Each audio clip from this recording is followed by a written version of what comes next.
We will continue with the quaternary structure of the proteins and we will see in this module کہ اس کی perks یا incentives کیا ہیں. پچھلے ہم نے اس میں دیکھا ہے کہ quaternary structure کس طرح بنتا ہے. جس طرح ہم نے ایکٹین فیلامنٹس کو دیکھا, اس میں مونومیرک پروٹینز جو ہے نا وہ جڑی ہوئی ہیں اور ایک دوسرے کے ساتھ لگی ہوئی ہیں اور ایک پورا ایکٹین فیلامنٹ بنا دیا. اسی طرح 2 الفا اور 2 بیٹا یونٹ ہیں جو ملٹی میرک ہیموگلوبن میں پریزنٹ تھے, جو ملٹی میرک پروٹین ہے لیکن ہومو یونٹس نہیں ہیں, ہیٹرو یونٹس ہیں, ڈفرینٹ قسم کے 2 الفا ہیں 2 بیٹا ہیں. اب ان 2 الفا اور 2 بیٹا یا سملر ٹائپ آف مونومیرک یونٹ کے آپس میں جڑ کے انٹریکشن کرنے کے ساتھ جو کوارٹرنری اسٹرکچر ہے اس کے کیا انسینٹیو ہیں, اس کے کیا بینیفٹس ہیں, which are called perks of the quaternary structure. The increase in size increases the number of possible interactions between amino acid residues and therefore makes it more difficult for a protein to unfold and refold. جب یہ بہت سارے multi میرک proteins آپس میں جڑ جاتی ہیں, اس کے انٹریکشنز جو ہے نا ڈفرینٹ پولی پیپٹائڈ چینز کے امائنو ایسڈس کے آپس میں ڈفرینٹ انٹریکشنز ہو جاتے ہیں, تو یہ ایک اسٹرانگ اسٹیبلائز اسٹرکچر بن جاتا ہے جس کو آپ ایزیلی نہ انفولڈ کر سکتے ہیں اور نہ ری فولڈ کر سکتے ہیں. So this is the one advantage of the quaternary structure. A multi-subunit structure has many advantages beside increased stability, جو پچھلی ہم نے سلائیڈ میں دیکھی ہے. It may enable the protein to exhibit cooperativity between subunits in binding ligands as illustrated in the hemoglobin. We can see in the next few modules کہ جب یہ پروٹین اگر ایک پولی پیپٹائڈ ہے تو اس کا فنکشن بہت لمیٹڈ ہے, جبکہ وہ مل کے کافی سارے پولی پیپٹائڈ مل کے اس نے ٹرشری اسٹرکچر بنا دیا. جس طرح الفا ہیلکس مل گئی بہت سارے, اور الفا جس طرح ہیموگلوبن میں 2 الفا چینز مل گئیں, 2 بیٹا چینز مل گئیں, تو یہ جب آپس میں مل کے اس کا کوآپریٹیوٹی ان کی بڑھ جاتی ہے اور اس کوآپریشن سے ایک پرٹیکولر فنکشن جو ہے وہ وجود میں آتا ہے, جس کی وجہ سے یہ quaternary structure is having a particular function which is not possible with the single or 2 proteins or 2 polypeptide chains. Or it may form binding sites with high affinity for large molecules as illustrated with the antigen binding to immunoglobulins molecules of IgG. Second, اس کا یہ بھی فائدہ ہے کہ یہ جو بڑا سارا ایک اسٹرکچر بن جاتا ہے کافی سارے مالیکولز مل کے پولی پیپٹائڈ چینز کے, وہ اس کی جو ہے نا affinity large high affinity cause کر دیتے ہیں, جس طرح کہ امیونوگلوبولن میں we will see in the next slide the structure of the immunoglobulin. This is the structure of immunoglobulin. We can see here کہ یہاں پہ اگر اس کو ریبن فارم میں دیکھیں تو یہاں پہ وی کین سی کہ یہ ریبن فارم ہے اور اس کے ساتھ 2 یونٹس یہاں پہ ہیں, 2 یونٹس یہاں پہ ہیں, اس کے اندر بھی فردر ریڈ اور بلو الگ الگ 2 چینز ہیں اور اس کے ساتھ کاربوہائیڈریٹ باؤنڈ ہوا ہے. جبکہ اس کی اس پریزنٹیشن کو اگر ہم دیکھتے ہیں تو وی کین سی کہ اس کے اندر 2 ہیوی چینز ہیں.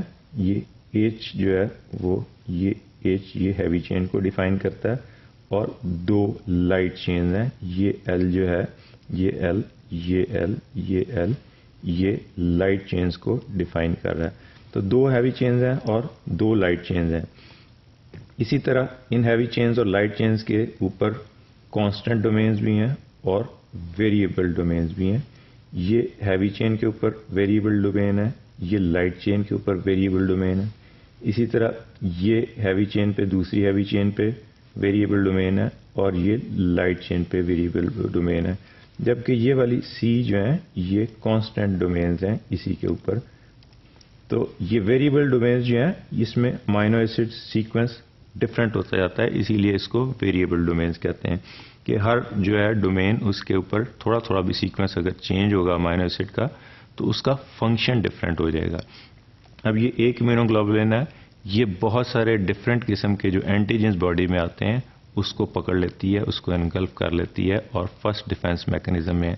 یہ اسی وجہ سے پاسبل ہے کہ یہ جو پروٹینز ہیں وہ اس کے ملٹی میرک سب یونٹس ہیں اور بہت سارے سب یونٹ مل کے ایک پرٹیکولر پروٹین بنا دی ہے جس کو ہم امیونوگلوبولن جی کہتے ہیں.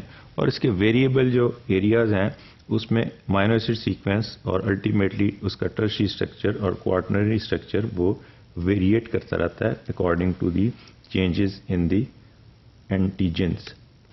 An additional advantage of multi-subunit structure is that different subunits can have different activities and cooperate in common function. اگر ایک پولی پیپٹائڈ چین ہے تو اس کا ایک پرٹیکولر فنکشن ہوگا. اگر دو پولی پیپٹائڈ چینز ہیں ان کا ڈفرینٹ فنکشن ہوگا. اگر 5 7 10 20 کافی ساری 100 اور 1000 جو ہے نا وہ ملٹی میرک پروٹین بنا دیتی ہیں تو کوآپریٹ کرتی ہیں ایک پرٹیکولر فنکشن میں.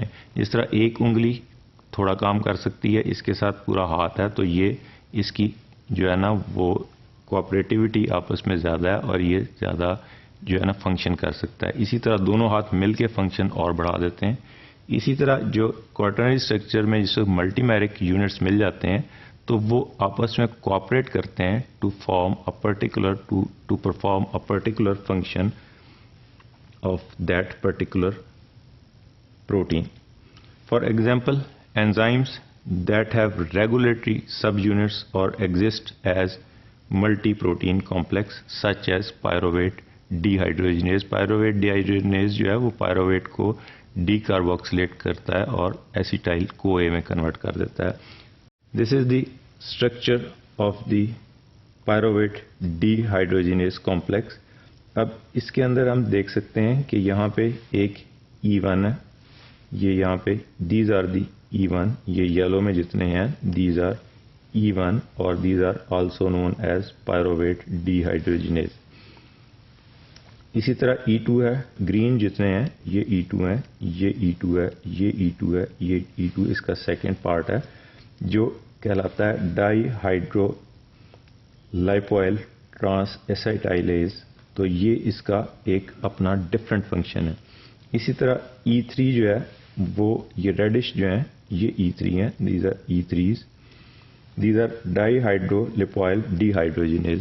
تو E1 E2 E3 کے اگر یہ الگ الگ یونٹس ہوں گے تو ان کا ہر ایک کا سپریٹ فنکشن ہوگا. جبکہ یہ آپس میں مل جائیں گے تو یہ پائروویٹ ڈی ہائیڈروجنیز کمپلیکس بنا دیں گے اور اس کی کوآپریشن کے ساتھ ایک پرٹیکولر انزائم فارم ہو گیا جو ایک پرٹیکولر فنکشن کرتا ہے which is in this case is the decarboxylation of pyruvate into acetyl or formation of acetyl CoA.